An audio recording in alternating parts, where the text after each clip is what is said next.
Bulletin का आगाज करें। सबसे पहले खबर दें, व्हाइट हाउस ने वजीर आजम इमरान खान के दौरा अमरीका की अभी तस्दीक नहीं की।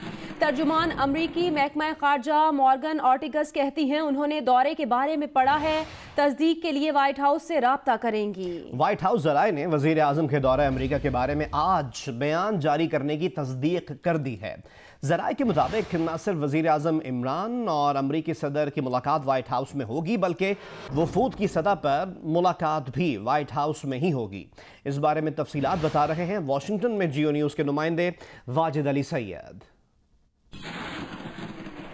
अमरीकी वजारत खारजा से इस हवाले से पहले भी सवाल पूछा गया था कि जब प्राइम मिनिस्टर इमरान खान यहाँ पर आएंगे तो उनका मीटिंग का स्केजूल क्या होगा, और कोई खातिर ख्वाह जवाब नहीं आया था। लेकिन इस दफ़ा चूँकि सवाल डेली ब्रीफिंग के अंदर पूछा गया तो उस पर उनका ये कहना था कि उनके पास अभी तक कोई कन्फर्मेशन नहीं है। प्राइम मिनिस्टर इमरान खान की मीटिंग सदर ट्रंप के साथ है और वो व्हाइट हाउस के अंदर ही होगी, इसलिए वो इंतज़ार कर रहे हैं कि व्हाइट हाउस कब स्टेट डिपार्टमेंट को कंफर्म करे और उसके बाद फिर वो आगे इंफॉर्मेशन रिले कर सकें। हमारे जो ज़राए हैं व्हाइट हाउस के, उनका ये कहना था कि वो आज ये कंफर्मेशन जो है वो स्टेटमेंट के तौर के ऊपर जारी कर देंगे कि प्राइम मिनिस्टर इमरान खान की क्या स्केजूल होगा मीटिंग का।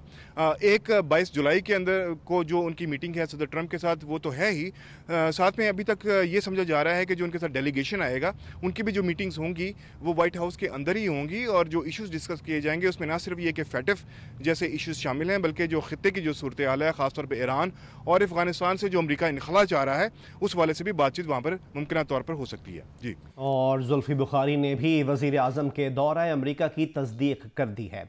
इमरान खान 20 जुलाई को अमरीका पहुंचेंगे। मुआवने खुसूसी वजीर आजम जुल्फी बुखारी के मुताबिक अमरीकी हुकाम अपने जवाबित पूरा करने के बाद इस सिलसिले में ऐलान करेंगे।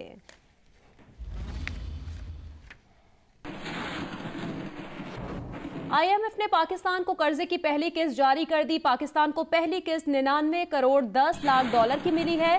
IMF की जानिब से किस्त मिलने के सबब पाकिस्तान के ज़र मुबादला के ज़खायर 15 अरब 4 करोड़ 31 लाख डॉलर हो गए हैं। स्टेट बैंक के पास 8 अरब 19 करोड़ डॉलर हो गए हैं।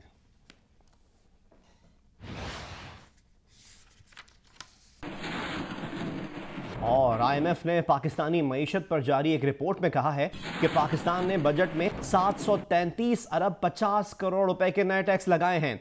आइंदा माह बिजली के निर्ख 2.5 रुपए फी यूनिट बढ़ाना होंगे। पाकिस्तान को अपनी मईशत की बेहतरी के लिए 25 अरब डॉलर्स की जरूरत है।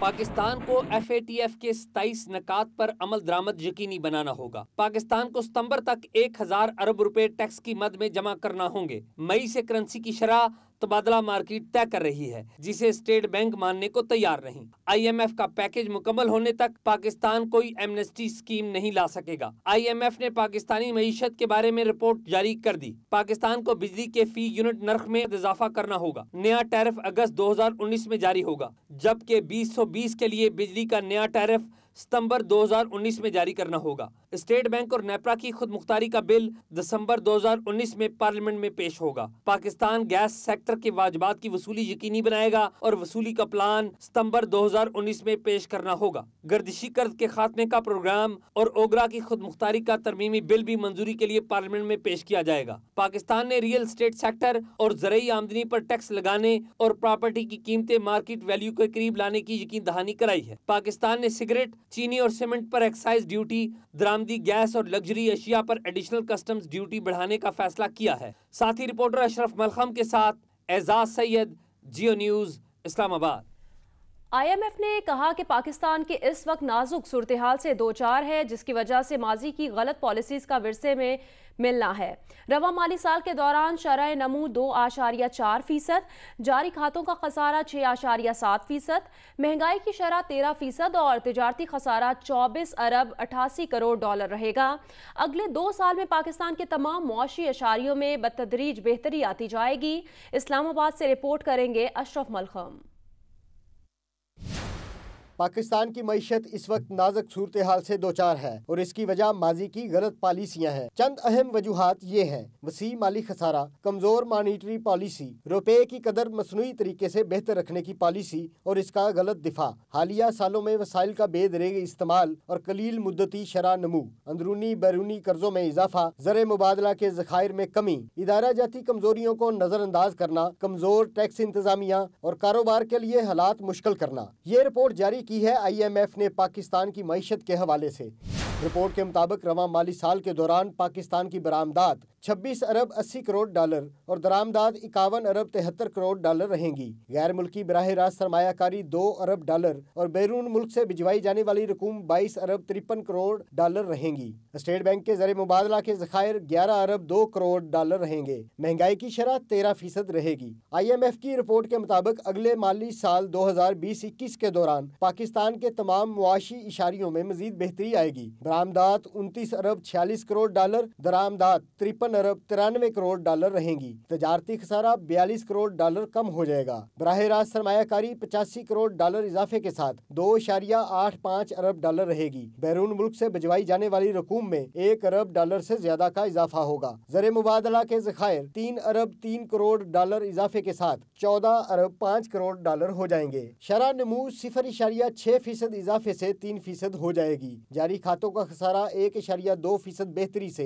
5.49% रहेगा और महंगाई की शरह 13% से कम होकर 8.3% पर आ जाएगी। IMF की रिपोर्ट में कहा गया है कि माली साल 2021-22 में पाकिस्तान का तजारती खसारा मजीद कम होकर 25 अरब डॉलर हो जाएगा। बराह रास्त गैर मुल्की सरमायाकारी 3.61 अरब डॉलर होगी। बैरून मुल्क से तरसीलाते ज़र 24 अरब 73 करोड़ डॉलर रहेंगी। गैर मुल्की ज़र मुबादला के ज़खायर मुस्तहकम होने के बाद 18 अरब 9 करोड़ डॉलर और शरह नमू मजीद 1.5% बेहतरी से 4.5% रहेगी। महंगाई की शरह 8% से कम होकर 6% और करंट अकाउंट खसारा मजीद बेहतर होकर 5.27% रहेगा। साथी रिपोर्टर अशरफ मालखम के साथ कैसर but, Jio news, Islamabad.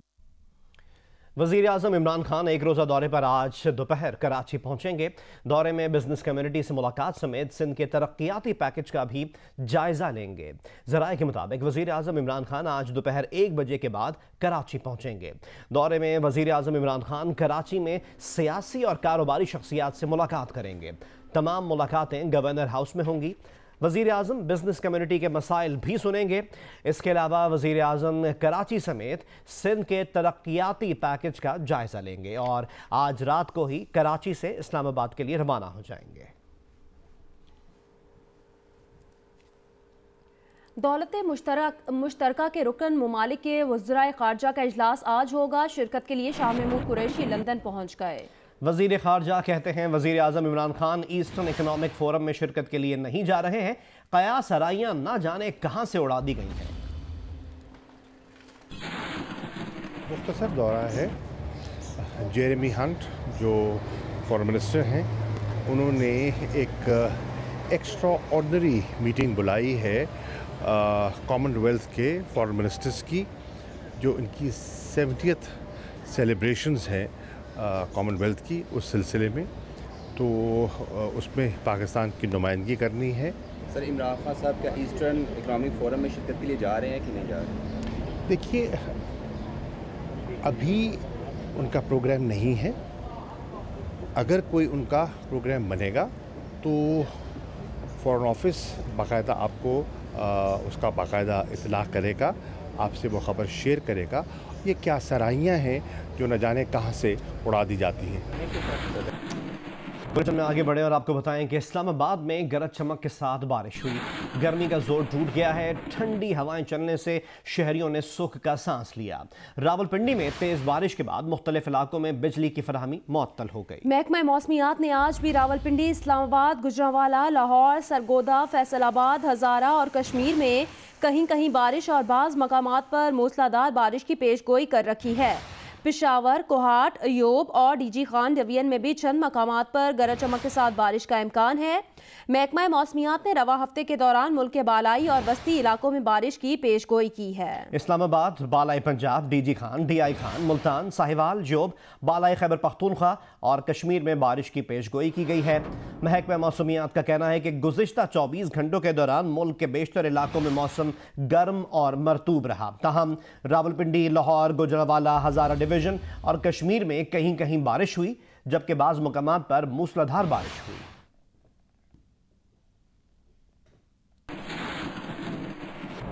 Islamabad और रावलपिंडी में गुज़श्ता रात से वक्फे से बारिश का सिलसिला जारी है।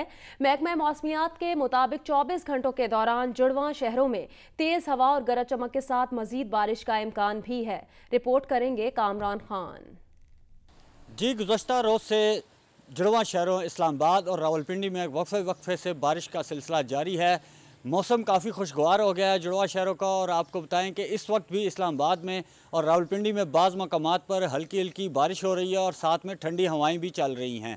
इसके साथ साथ मरी में भी गुज़श्ता रोज़ से बारिश का सिलसिला जारी है। इस वक्त भी मरी में बाज़ मकामात पर बारिश हो रही है और वहाँ का मौसम भी काफ़ी खुशगवार हो गया है। महकमा मौसमियात का कहना है कि आइंदा 24 घंटों के दौरान रावलपिंडी और इस्लामाबाद में मज़ीद बारिश होने का भी इम्कान है। जी, गिलगित बल्तिस्तान के ज़िला स्तोर में बढ़ती गर्मी के साथ दरियाओं के बहाव में भी इजाफा हो गया है, जिसके बायस मुख्तलिफ इलाकों में ज़मीन के कटाव का सिलसिला जारी है। कई राब्ता पुलों को भी ख़तरा है।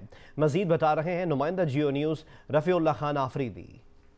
जी, ज़िला स्तोर में गर्मी शुरू होते ही मुख्तलिफ दरियाओं में जो है वो इजाफा हो चुका है, जिसकी वजह से मुख्तलिफ जगहों पर कई राब्ता पुल और फसलात को शदीद नुकसान का सामना है।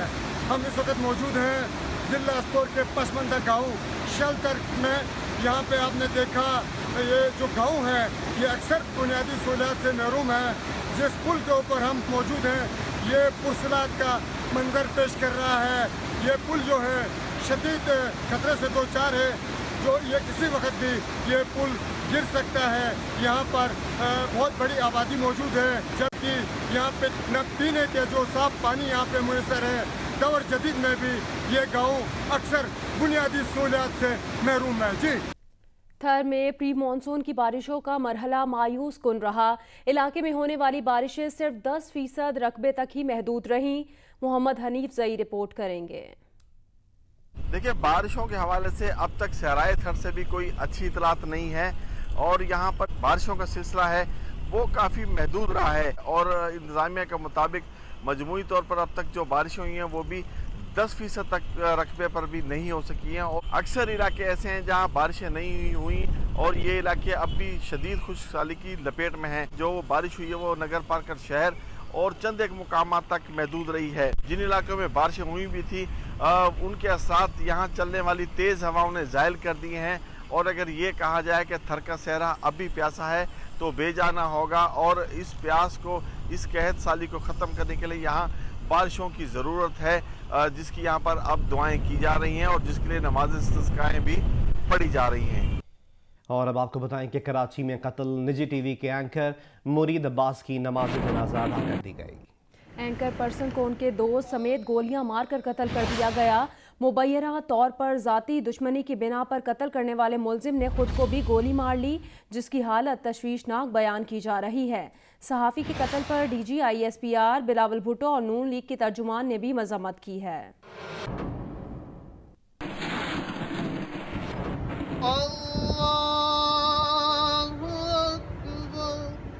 कराची में कत्ल होने वाले निजी टीवी एंकर मुरीद अब्बास की नमाज जनाजा रात गए अदा की गई। शाहराह फैसल पर छीपा सरद खाने के बाहर नमाज जनाजा में सहाफ़ियों, दोस्तों और सियासी और समाजी शख्सियात ने शिरकत की। मुरीद अब्बास की मैयत आबाई शहर मियाँवाली ले जाई जा रही है, जहाँ उनकी तदफीन की जाएगी। एंकर पर्सन मुरीद अब्बास और उनके दोस्त खिजर हयात को मंगल के रोज कराची के इलाके डिफेंस में गोलियां मारकर कत्ल कर दिया गया था। पोस्टमार्टम रिपोर्ट के मुताबिक मुरीद अब्बास को 4 गोलियां सीने, कमर और हाथ पर मारी गईं, जबकि खिजर हयात को कमर, सीने और पैर में गोलियां मारी गईं। दोनों की मौत सीने पर गोलियां लगने से हुई। मुरीद अब्बास की पोस्टमार्टम के मुताबिक 4 फायर आर्म इंजरीज हैं और मोस्टली वो दोनों के चेस्ट रीजन इन्वॉल्व हैं, तो उसकी वजह से कॉज ऑफ डेथ उनकी fire arm injuries on chest पर। वारदात डिफेंस बुखारी कमर्शियल में की गई, जहां मुरीद अब्बास और उनके दोस्त खिजर हयात को मुबैना कातिल आतिफ जमान ने फ़ोन करके बुलाया था। गम से निढाल मुरीद अब्बास की बेवा, जो खुद भी न्यूज़ एंकर हैं, उन्होंने बताया कि मुबैना कातिल बिजनेस पार्टनर था। मुरीद की 8 बजे के बाद 8:05 पे 6 पे कॉल आई थी कि मैं पैसे उसने अपनी पेमेंट देने बुलाया है, मुझे शायद मेरे 50 लाख रुपए दे देगा। ये पैसों का लेन देन का मामला था? हमारा कारोबार था, इन्वेस्टमेंट हुई थी, वो बंदा हमारा पैसा नहीं दे रहा था। रमजान में से हमारे पैसे, किसी के भी पैसे नहीं दे रहा था, ड्रामेबाजियां कर रहा था। ये कौन शख्स है, किनका नाम बताइएगा? आतिफ जमान इसका नाम है। और ये क्या करते हैं? ये टायर का बिजनेस करता है, सबकी इन्वेस्टमेंट इसने लगाई भी है। तो आपका शक है कि उसने कत्ल किया?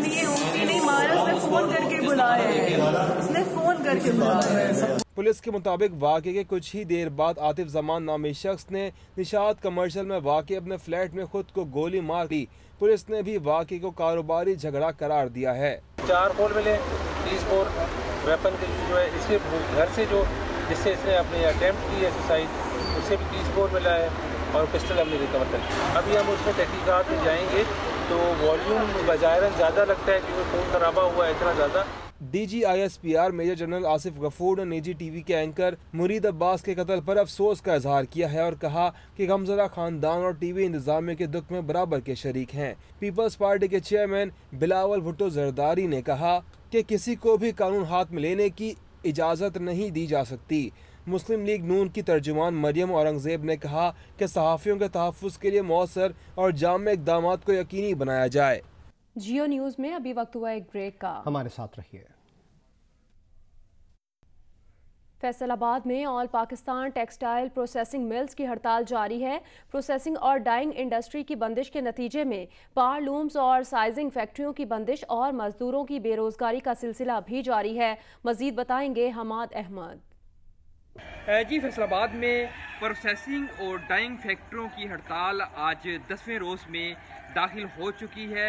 All Pakistan textile processing mills की जानब से 1 जुलाई से फैक्ट्रियां बंद की गई थी और अब प्रोसेसिंग अदारों की बंदिश के असरात दीगर शोबों पर भी मुरतब हो रहे हैं। ट्रेडर्स हजरात की जानब से खरीदारी नहीं की जा रही, तो कपड़े की मांग नहीं है, जिसकी वजह से पावर लूम्स पर भी इसके असरात मुरतब हो रहे हैं और 50% के करीब पावर लूम इंडस्ट्री भी बंद हो गई है।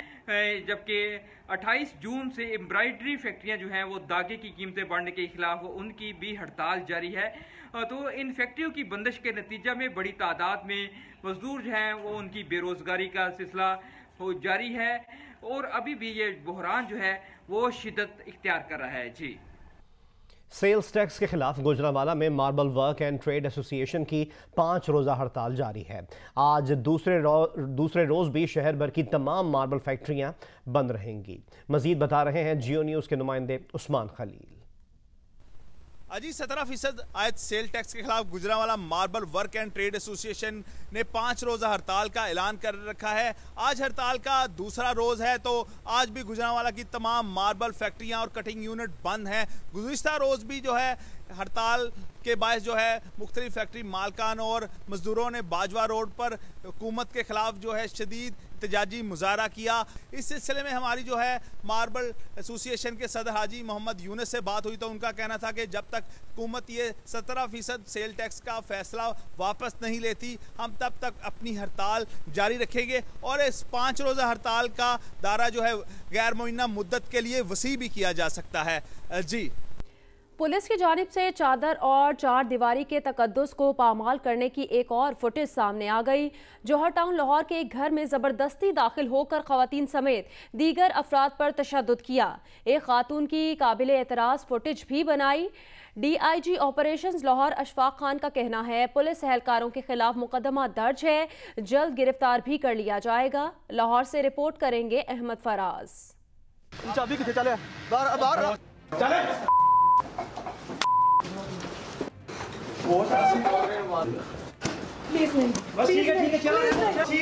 जियो न्यूज को हासिल होने वाली फुटेज में देखा जा सकता है कि लाहौर पुलिस के बावर्दी और सादा कपड़ों में मलबूस एहलकार एक घर में जबरदस्ती दाखिल हुए। घर के बाहर पहुंचने वाले अफराद को भी धक्के देते जबरदस्ती अंदर ले गए, सबको थप्पड़ मारे और गलीज गालियां भी दी।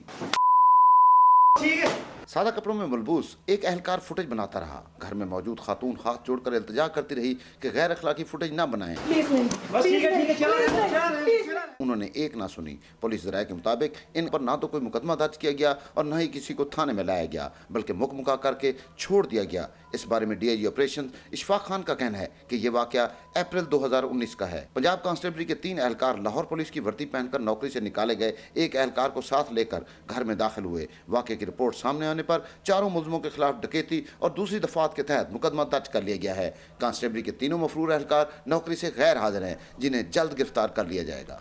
Chairman joint chiefs of staff committee open golf championship Karachi में होगी। सिंध गोल्फ एसोसिएशन के सदर असद आई खान का कहना है कि कराची अगस्त सितंबर में 4 बड़े इवेंट की मेजबानी करेगा।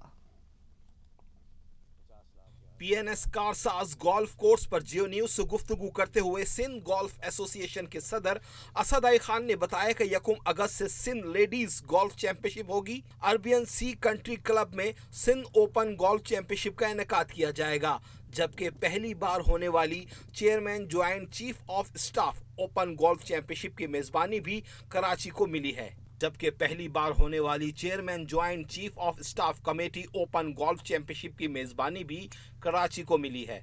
अगस्त का महीना तो बड़ा गोल्फ का सीज़न शुरू हो जाता है सिंध में। Actually it starts with the Arabian sea country club. जब सिंध ओपन होता है वहाँ तो 15, 16 आई मीन 16, 17, 18 को हो रहा है उधर 3 डे इवेंट कंट्री क्लब में, विच इज़ ऑलवेज देयर। उसके फ़ौरन बाद वो हो रहा है एक नया टूर्नामेंट इनिशिएट हुआ है कराची में, chairman joint chief of staff committee का। That's going to be a 4-डे टूर्नामेंट और उसमें मेरा ख्याल है प्राइज़ मनी भी 50 लाख या 60 लाख से ज़्यादा ही शायद हो सकता है। Then after that is the chief of naval staff जो कराची गोल्फ क्लब में ट्रेडिशनली होता है, उसका भी prize money I think 80 lakh हो चुका है। So it's a big circuit. सो सारे टॉप प्रोज पाकिस्तानी के सब यहीं कराची पहुँच जाएंगे। वर्ल्ड कप सेमीफाइनल के मौके पर सिख शायकीन ने खालिस्तान के हक में नारे बुलंद कर दिए और परचम भी लहराते रहे। भारत न्यूजीलैंड मैच की फजा को सियासी रंग देने पर 2 अफराद को हिरासत में ले लिया गया। ओल्ड ट्रैफर्ड ग्राउंड से बाहर निकालकर कुछ देर बाद रिहाई दे दी गई। Hi, I'm Shadia Niazi. Thanks for watching Geo News. For more videos and updates, do not forget to click the subscribe button.